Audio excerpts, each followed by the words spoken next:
All right, let's knock this out. What do you guys got? What do you previous? How did he play tonight? Big Mo played good. I mean, Umar, been a little bit banged up, nothing crazy. So he kind of got off to a little bit slower start, and I think Mo came in there and played really well. It's his kind of his fourth Division I game, so he's getting a little more experience. And as you guys can see, he's a talented player, and I feel really comfortable with him on the court. And I'm glad to see our guys continue to get confidence in him in game moments, and him to get confidence himself. And I think he's going to be a great player. And what he did today, once it got going, really didn't surprise me. You didn't have the MTE this year where you play like 2-3 games in 3-4 days or whatever, but you're going to have 2 in 48 hours. Are you treating this in any way like? Well, you could treat it a lot of different ways, and when you don't have the MTE, the MTV plays, 2 or 3 games in a short span, you're going to have that sometimes in your schedule somewhere. So we're having it now, and yeah, I'm excited. I mean, I can't wait to get back on the court with these guys tomorrow. We got a UTA team that looks like they're playing spirited with a lot of energy, and went and really battled New Mexico on the road. And we got a one-day prep, and we really haven't done anything to prepare for them. So, tomorrow's going to be a big day of getting ready to go, and hopefully coming out and playing well Sunday. Will you be practicing during the football game, or will you? I mean, I honestly haven't even seen the practice time yet. So when I go upstairs, they'll give me the schedule, and we'll probably be prepping, or prepping and maybe practicing during that. So we'll see. Was that kind of intentional to do that kind of, because you have those obviously during the conference season where you got like 40 hours to turn around, or did it just happen? I mean, Bruce, you always give us too much credit. So it was probably the dates that worked, and so, I mean, I wouldn't overthink that.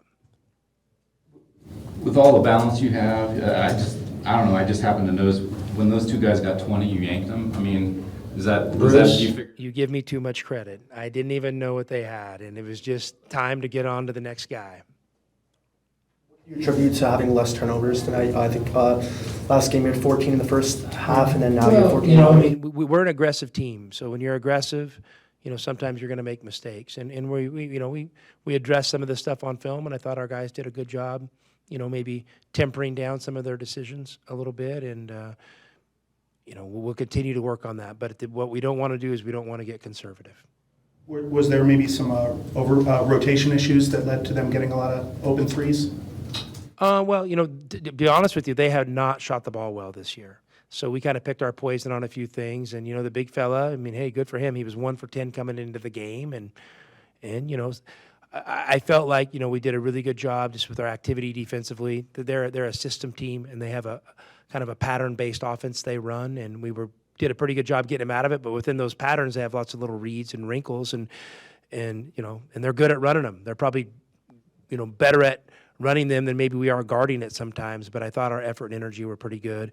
And I thought maybe sometimes the only shots they were getting were some of those threes. And sometimes when the only shots you're getting are those threes, you make a few of them, and it feels good. But I also know they made a few to start the game.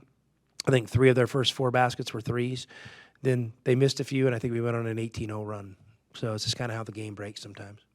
All joking aside, you're averaging 99.3 or something, and I think until tonight nobody had 20.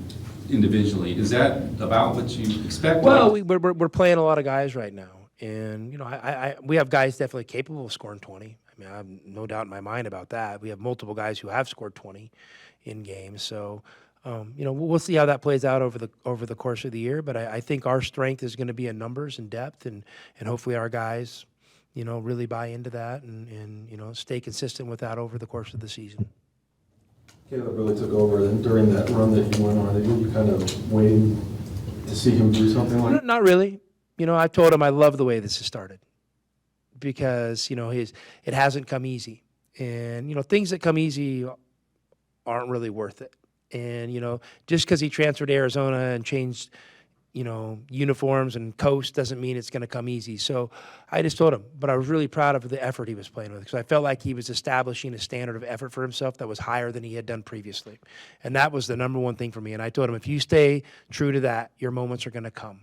And I don't know when they're going to be, but you're going to have, these explosive type moments. And he did tonight. I mean, I think you guys saw in that stretch, he's capable. And I just, little great stuff for me because he kind of got on a roll and then maybe took a hard shot or two. And I just said, hey, let us create your next shot for you. You know, I mean, I think if you can understand that, even when you want a heat check, you know, but maybe get a good heat check, and those would be great things for him and I continue to talk about. But it was fun to watch him kind of get rolling tonight for sure. Assists and 1 turnover from him too. I mean, can that kind of thing happen a lot? I mean, he's one of our better playmakers. I mean, he can really, you know, make decisions, and you know, he puts a lot of pressure on defenses, and so, you know, I was really happy with him in the second half with some of the reads and the decisions he made.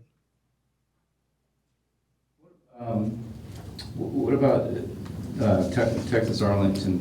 Too, as far as, you know, was there a connection that led to this game on Sunday?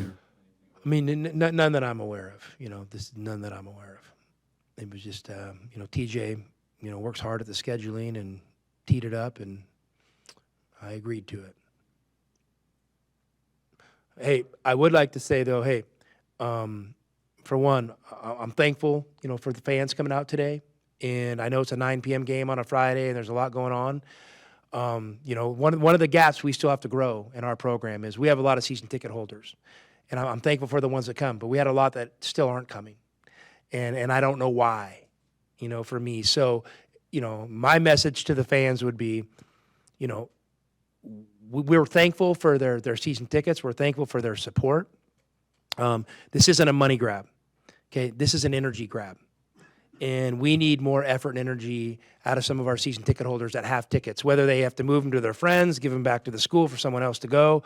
We need people that have season tickets to make sure people are sitting in those seats during games. That would be my ask for the fans. Being a little bit nitpicky, but hey, we coach our team with high standards. I think we should have high standards for our fans too, because this is one of the most special places to play in the country. So we need to double down on that and really take those next steps. I'm thankful the administration made some adjustments on some pricing for some tickets. That means a lot to me.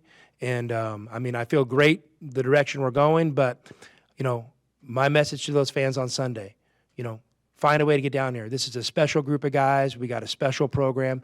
Come be a part of it, because the coolest thing in life is, you know, being part of a group that's participating with great effort, and our fans can do the same thing.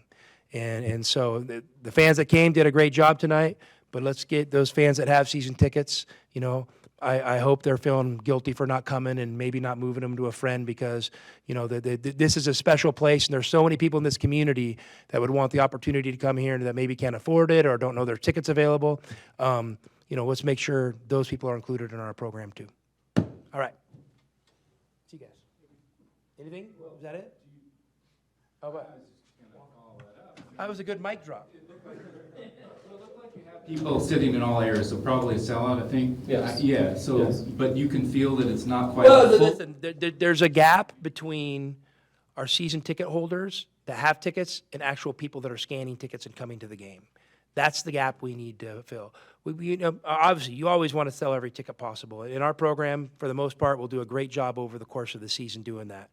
But, you know, we also need to make this an incredible experience. And the more people that want to come participate in it, the better experience it's going to be. So I just want to see those people that have season tickets that aren't coming, but let's figure out why. You have tickets. You've spent the money. Thank you. We of course, we need revenue, but we also need energy and atmosphere, and those types of things are important too. And it's great here. It's one of the best in the country. Why not take the next step and put it over the top and make it the best? And that needs to be the standard. We're doing everything in our program, you know, it's about how we play, you know, how we cheer for the team, all that stuff. Thanks, Coach. All right, guys. Thank you.